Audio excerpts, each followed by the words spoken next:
Ladies and gentlemen, under the baton of Mr. John R. Hill, we proudly present the Lima Area Concert Band.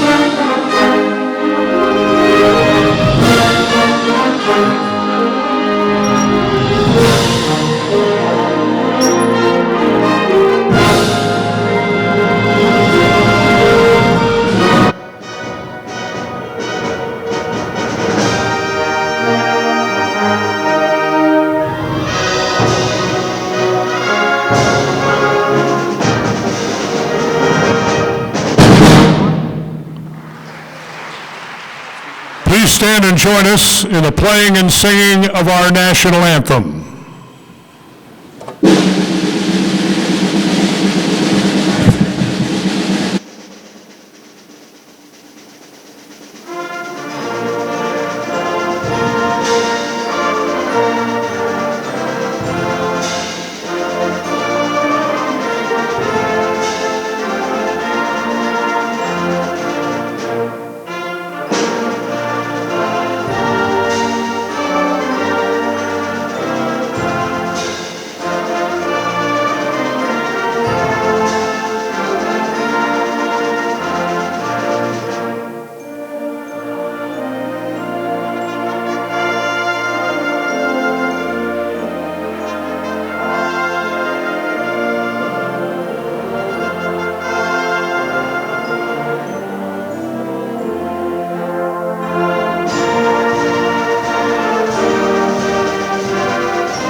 A very good evening, ladies and gentlemen, and welcome to tonight's performance, the final concert of the 2022 Lima Area Concert Band Series. You'll be enjoying a musical trip to various interesting locations throughout our beautiful United States of America. My name is Mike Mullen, your host for the evening, and boy, do we have a fantastic evening of entertaining music for you. We're going to begin with a rather unusual march from the pen of an Ohio native, Henry Fillmore. It was written in 1917. The march begins our musical trip by basing the main theme on America and featuring our wonderful trombone section. Here's Henry Fillmore's America Exultant.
What a great way to start our evening.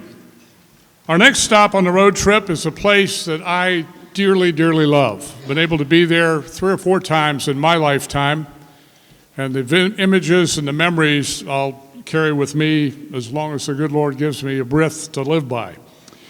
The name of the place is Sedona, Arizona, one of the most interesting and beautiful places in our country. The red sandstone rock formation appear to glow in brilliant colors during the rising and setting of the sun, and the hills and valleys are just breathtaking in their beauty.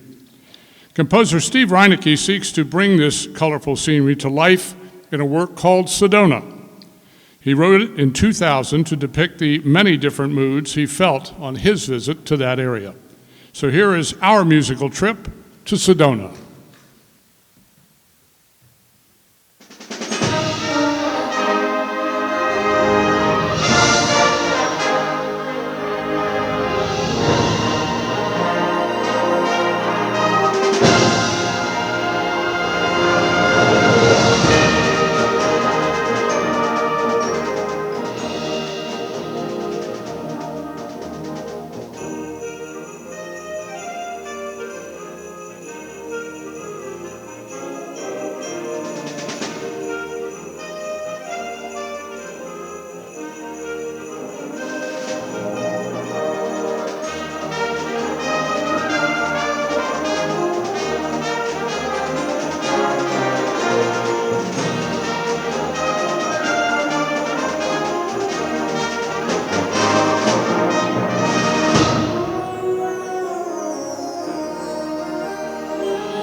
Wow. Just out of curiosity, by applause, how many of you have been to Sedona? That's a lot. That's great. And now the rest of you have, thanks to that inspired piece. Well, as most of you know, I spent most of my career here in Lima as the sports director at WIMA Radio. And when you're dealing with sports and you run into situations, especially like in the sport of football, the quarterback will get to the line of scrimmage, and all of a sudden the defense doesn't look like what the play is called in from the bench, so he does what they call an audible. Well, our good friend John Hill had to call an audible this week very unexpectedly because the tuba soloist that was planning to be here for this concert for many months took ill, and on Wednesday of this week, he had to come up with a substitute. Now just imagine trying to find one, number one. Number two, saying, oh, by the way, can you come to Lima and play 2 songs that you've never even seen or heard or played in your entire life? And oh, by the way, we have a little rehearsal on Saturday afternoon if you could make that so we make sure everything goes well. Well, we were very, very lucky because we have tonight tuba soloist Dr. Brendan Ige with us. Dr. Ige was appointed instructor of tuba and euphonium at Eastern Michigan University School of Music and Dance in the fall of 2019. He earned his master's degree in tuba performance and chamber music from the University of Michigan, and his undergraduate degree came from Bowling Green State University. Dr. Ige performs regularly on tuba and euphonium and teaches low brass in the Michigan and Ohio area. He's performed with the Toledo Symphony, the Toledo Symphony Concert Band, the Adrian Symphony, the Akron Symphony, the Perrysburg Symphony, the Royal Hawaiian Band, his native state, by the way, and the Cedar Point Beach Band. In 2017, he was invited to perform at the North American Saxophone Alliance, performing a recital of tuba chamber music with saxophone. In 2018, he was a featured euphonium artist for the Dublin Silver Band. And I just love this part. As an undergraduate at Bowling Green, his chamber music group was called the Fig Newtons. And they did win the Douglas Whalen Chamber Music Competition in 2013. Let's give a big Lima welcome to Dr. Brendan Ige, performing Antonio Capuzzi's Moderato movement from the Concerto for Tuba.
Mr. Brendan Ige, what a great, great piece of music, and from all of us here in Lima, mahalo.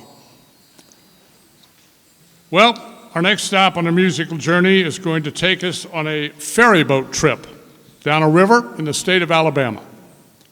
Ralph Ford's Cotton Ferry expedition starts at the beginning as passengers see the ferry boat at the landing and prepare to get on board. Soon the warning bells will sound and the boat is off on its exciting journey. Listen for the bell and the sound of the boat as we go on a cotton ferry expedition.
How about our Lima Area Concert Band, ladies and gentlemen? What a great trip through the South.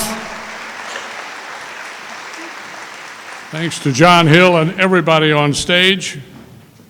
If I'd have actually known that tune, I might have offered you all a mint julep, but I think the band would have gotten a little upset that they couldn't enjoy one along with us. Now a very, very unusual stop on our musical trip across America. Through the Valley is a new composition by Major Ryan J. Nolan, commissioned by Scott Rogers. We now present Mr. Scott Rogers to both introduce and conduct Through the Valley.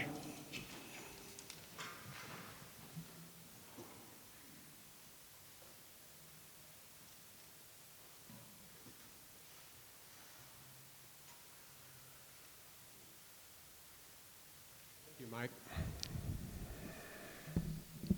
Are we on? Thank you. Thank you, Mike. A strange journey stop maybe might be foster and adoption. The next piece is called Through the Valley, and it echoes a adoption experience that my wife Deb and I had, and that many others, as I talk to more people as we play this piece, have had. So I want to start off by saying that the piece is in celebration of my mother, Nancy Carol Rogers, who passed away in '97, and it is dedicated to foster adoption families, adoptees, birth children that could be part of this. It was commissioned with the idea that we were going through kind of a tough time, low time in our experience with foster adoption, not unlike some that have these experiences as foster and adopted families. So we decided and talked to a composer. My wife and I talked about it, and we thought it would be a good idea to do this and felt like it was the thing to do. So I talked to Ryan Nowlin, who is Marine Band conductor, staff arranger, and has conducted some things in the past, including the 9/11 celebration for the victims of 9/11 at its anniversary here recently. I asked him to conduct the piece. It took about 7 years for him to get to this piece. It takes a while when composers write a lot. And explained to him that everybody in our family had played an instrument in the band, and we wanted to do something that would be for the band at a level that would be accessible by a lot of groups. Not only to highlight the struggles and kind of the valleys of adoption, but also to let groups understand that this is something that somebody sitting next to you in a classroom or sitting next to you on the plane or the train or whatever it be, may be having these experiences as they're moving through this. So COVID gave us the opportunity to do this, and so there was a silver lining there. So the piece is basically, there were 8 of us in our family, my wife and I, trombone and trumpet, and then we had the other members of the family were written in. My daughter Megan, trumpet player, my son Andrew was a trumpet player, Tyler was percussionist, and you're going to hear some great percussion thanks to the wonderful volunteers that came for this concert, and who I'm in debt to for getting this to happen. I really appreciate them. The other instruments in this series were assigned. My son played saxophone, he played bari, tenor, and alto in the band, and he played some drums as well, and still does a little bit of that. But daughters, we had twins, and they were involved, and they played the clarinet and the flute, and sometimes oboe. So we have these 8 instruments involved along with the band instrumentation. I was a band director for 32 years, so this helped to get this set up and going. So the reason this piece was written was mainly to highlight these things, and it was kind of as a therapy, to be honest, for us to walk through this and get through this again. My mom was always encouraging us to help others when they needed help. And it was one of those things where I know my mother-in-law and father-in-law, Chuck and Leona, are here tonight as well as my wife, Deb. And they have been a critical part in helping us to get through this valley with the girls and with our family itself. So the piece it starts off very hopeful. And according to Ryan, it's written from a difficult space, which is true. It's very difficult to write about something not so cool like this. But it is something that is helping me to meet other people that are foster and adoptees. First of all, if you are an adoptive family or adopted, or you're a birth child in an adopted family, you will never be thanked enough for what you do. It's very difficult to do that sometimes, and sometimes it's not pleasant to do that, but it is something that is needed. Matthew 18:5 is what we had a verse attached to this. You can read it when you get back, but basically is welcoming the people, adopting people into your family. It is one of those things that is not for everybody, but it's one of the things we thought we would do. We had an unusually difficult situation, and there were some really low times. So we did what we could do. You're going to hear the low parts in the piece, and at the very end of this piece, you're going to hear the hope. Be Thou My Vision was a hymn that at least one of my favorites, that I would look and see into the future and see that there is a hope. There's always something there. As bad as everything got in some of our situations, I don't want to go into the specifics, but as bad as things did get, we always knew there was hope, and we always knew there was a positive upswing to it. So interesting enough that a lot of us, I talked to some people within the Lima area concert band as well, and have met some at the premiere of this piece in Columbus, and they all say the same things. We all talk about the same difficulties that happen. And so this piece is basically dedicated to adoptive families in memory of my mom. And I had a poem to read, a verse to read. We had written for our daughters when things got pretty low, but it was, I take a walk beside you through your trauma and your pain. When trauma and pain start, it creates the mental illness, and it creates things that we don't help propel us through life. So this is very important. This piece, we hope, will portray that, and I hope you'll just enjoy it on its merits alone. I want to thank Ryan Mallon for actually writing the piece, and thank this wonderful group, especially John Hill and Marilyn, for allowing me to get up and conduct this piece. It's a great honor for me to do that with this group, and how well they have been receiving me and playing the piece. So here is Through the Valley.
Absolutely magnificent.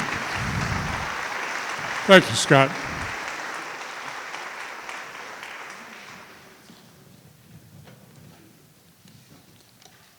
What a wonderful treat. We're coming to the end of the first half of tonight's trip. We would like to thank Lima Memorial Health Systems as well as Tom All's family of dealerships for sponsoring our performance tonight. We also extend our sincere appreciation to all of our many fine sponsors for helping us continue live concert band music here in Ohio. We would like to thank the Ohio Arts Council for their support of our 2022 season. We now conclude the first half of the program with Edwin Franco Goldman's Illinois March.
Mr. John Hill and the Lima Area Concert Band. Welcome to the second half of tonight's show. The opening number is known as Gateway City March, written by composer Carl King. Many believe the title referenced the Gateway Arch in St. Louis, but actually King's reference is to Livingston, Montana, where it's known there as the Gateway to Yellowstone Park, right near that city. Now, Assistant Conductor Marilyn Roth-Basinger will take the podium for an unusual composition, Sea Rock City. We've all been down I-75, right, through Tennessee, and you see like 4,923 billboards that say Sea Rock City. Well, that's what this is about. It's pure, simple fun, a fun rock jam session that fuses elements of rock, jazz, and funk styles. All the sections of the band are involved, and Marilyn told me right before the start of tonight's program that for the last 12 bars, you better hang on to your seats. So here we go, Sea Rock City.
All right.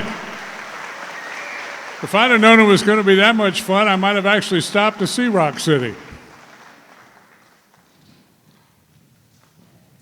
All right, moving on. The next stop on our journey takes us to Jazz Age Chicago with music from the 2002 Academy Award-winning movie by that name, Chicago.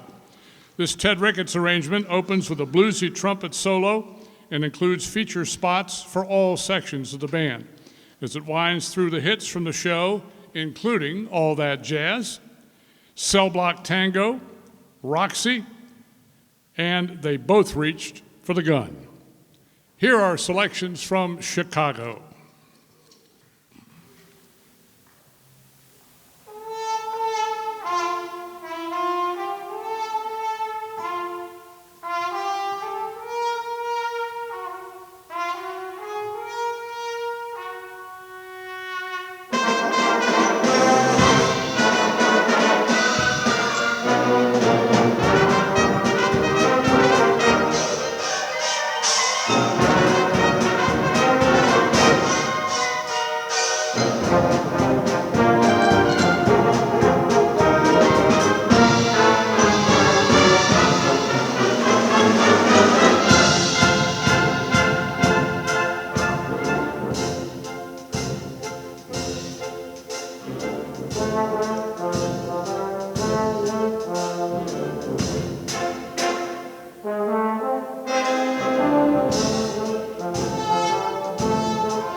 Well, folks, in the first half of the show, when we introduced our guest soloist for tonight, I mentioned that he grew up in the state of Hawaii and he got his master's degree from the University of Michigan. Irony of all ironies, who's playing in the big house as we speak right now but Michigan and Hawaii? How's that? Yet, Mr. Ige is still here for a very serious moment. He returns to the stage to present Vittorio Monti's Sardas. This piece was written in 1904. It's actually a rhapsodical concert piece based on a well-known Hungarian folklore dance, with several slow and very fast sections tied together. It makes for a very enjoyable but very challenging solo piece for the tuba. Please welcome again Dr. Brendan Ige with Sardas.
Folks, this gentleman never played this song till this afternoon. Unbelievable. Let's give him a big round of applause. Thank you.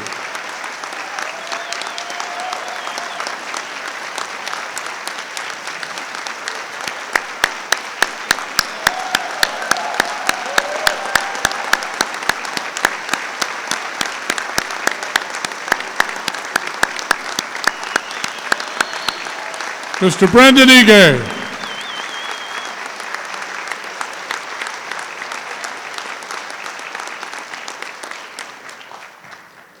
Well, folks, this was our last show of the season for 2022, and we couldn't let the evening go by without mentioning some very prominent people, and Mr. Chad Higgins is here to present some very special awards. Good evening. Hope everybody's enjoying the concert. I have a random question. If you could clap longer, that would allow the trumpets to get our lips back. We'd appreciate it. Thank you. So what were you doing in 1972? Does anybody remember that long ago? Some of you do. I really can't see anyone, so I'll take your word for it. I don't remember anything about 1972, but if I did my math right, I think I was in 4th grade. Nobody can prove me wrong, so. At that point, I hadn't even started playing my trumpet. So what I'm trying to say is 1972 was a little while ago. But I do know what 3 members of the Lima Area Concert Band were doing in 1972. They were just getting started with the Lima Area Concert Band. Last year, we recognized our first 50-year anniversary band member, Mary Jean Miller.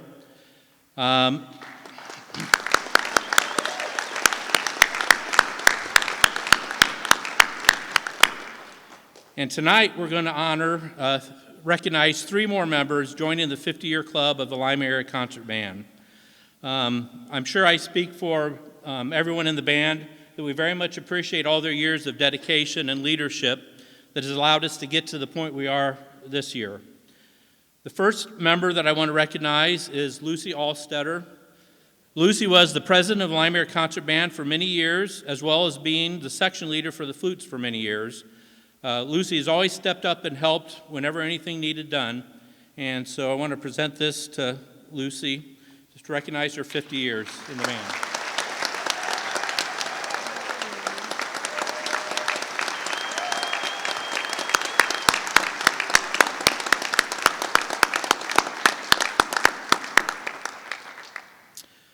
Next up is Marilyn Roth-Basinger.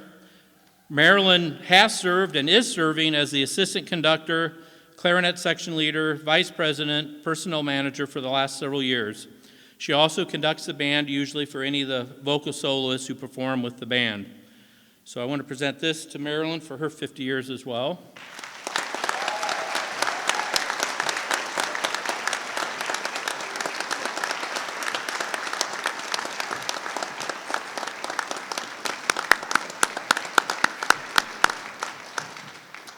Certainly last but not least is our conductor, John Hill.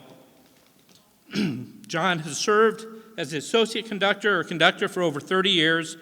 John also initially played the trumpet in the Lima Area Concert Band, although I've never heard him play it, but I take everyone's word for it. Prior to each season, John asks for ideas about themes for the season and music for each concert, and I do think he gets some people have some suggestions, but I think for the most part, John puts all this together on his own. So he may get a few suggestions, but he usually kind of puts everything together. He puts together music that's not only entertaining, but also keeps the band challenged and allows us to improve every year. So thank you very much, John, for your 50 years.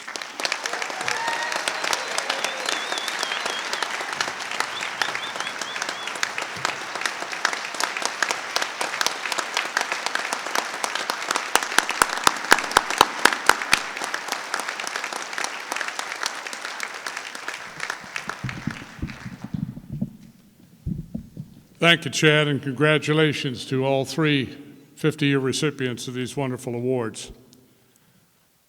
I want to give Chad a little time to get back to his seat here, so I'm going to tell you a little story about this next song. As I mentioned, and most of you know, I spent most of my working career in radio. And when I started at WIMA back in 1974, records were 45 discs or 78 LPs. Commercials were on 8-track cartridges. And when this song came into view, the disc jockeys were the happiest people on earth because it joined Hey Jude as what became known in our industry as the bathroom song. And the reason that MacArthur Park is known in the industry as the bathroom song is that it's 8 minutes long. And those disc jockeys could make it to the bathroom and back, and nobody ever knew the difference out there in your homes or in your cars. Well, you all know the song. It's one of my all-time favorites. Originally written as part of a cantata, it was a minor hit for Richard Harris in 1968. Interestingly, it was rejected by the group The Association before becoming a big hit for Donna Summer 10 years later, in 1978. It has since continued a journey of unexpected fame, with many wanting to know the meaning of the song. As for the title, there is in fact a MacArthur Park. It's located in Los Angeles, and it's where the whole love story is actually set. It's where the addressee of the lyrics, a lady named Susie Horton, used to meet up with the writer of the song, Jimmy Webb. Simply put, the sentiments expressed in MacArthur Park are how Jimmy apparently felt upon learning that Susie just wasn't interested in him anymore. Here's Philip Sparks' arrangement of MacArthur Park.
Mr. John Hill, the Lima Area Concert Band, MacArthur Park.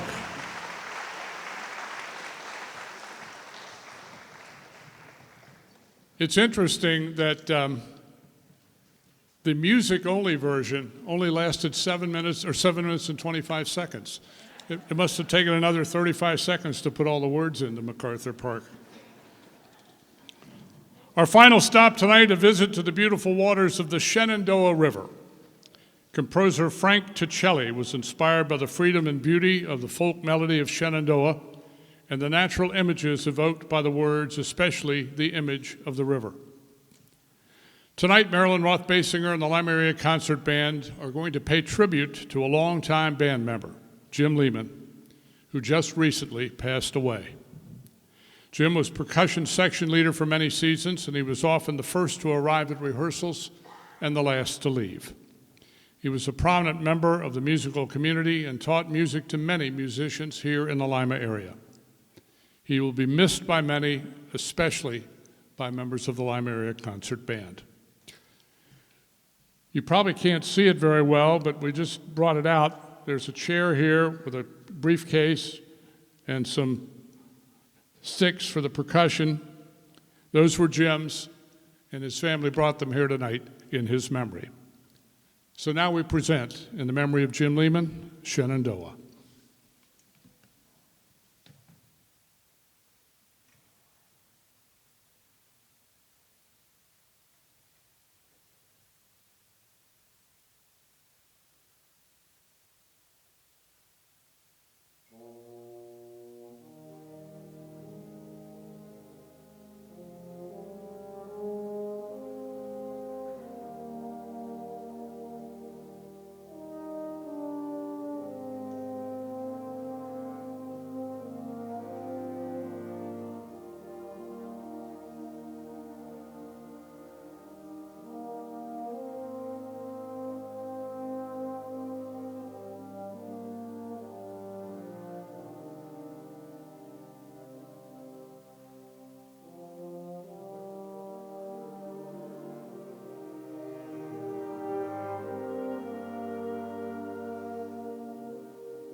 Thank you, Marilyn. Thank you, group.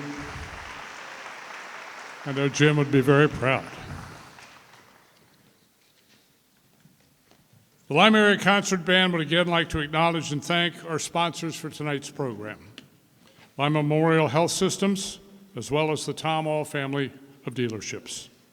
We extend our sincere appreciation to all of our many fine sponsors for helping us continue live concert band music here in Ohio. We would also like to thank the Ohio Arts Council for their support of our 2022 season. We are indeed grateful to the sponsors for underwriting much of the cost for this program and for helping the Lima Area Concert Band to continue bringing live community band music to Northwest Ohio. We sincerely appreciate this support. And folks, I don't know about you, but I truly believe that this band saved the best for last here in 2022.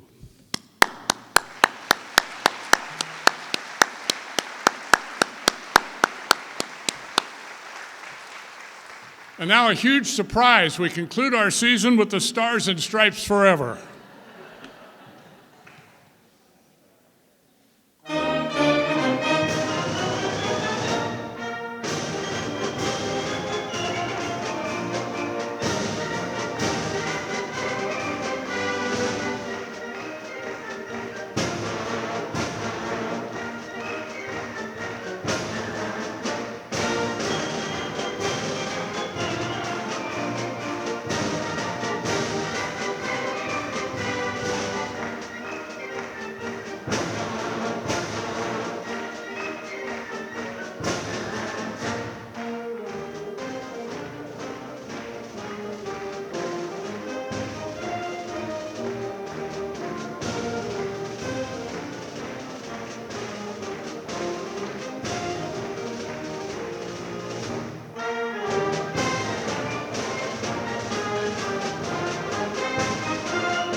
For your Lima Area Concert Band, ladies and gentlemen, Mr. John Hill. The 2022 season has come to an end. We wish you all Godspeed, a safe journey home, and hope you'll see us again in 2023.